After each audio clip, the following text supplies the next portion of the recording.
বিশ্বকাপে এবার ব্যবহার হবে স্মার্ট বল।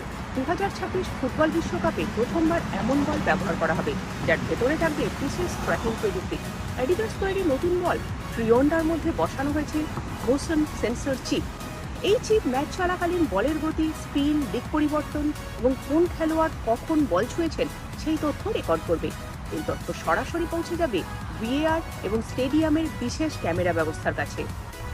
ফলে অফসাইড, হ্যান্ডবল বা গোল লাইন সংক্রান্ত সিদ্ধান্ত আরও দ্রুত এবং নির্ভুলভাবে নেওয়া সম্ভব হবে বলে মনে করছে ফিফা। তবে এই বল ব্যবহারের আগে চার্জ দিতে হবে, কারণ সেন্সর চালাতে ব্যাটারির প্রয়োজন হয়। একবার চার্জে পুরো ম্যাচ চালানো যাবে।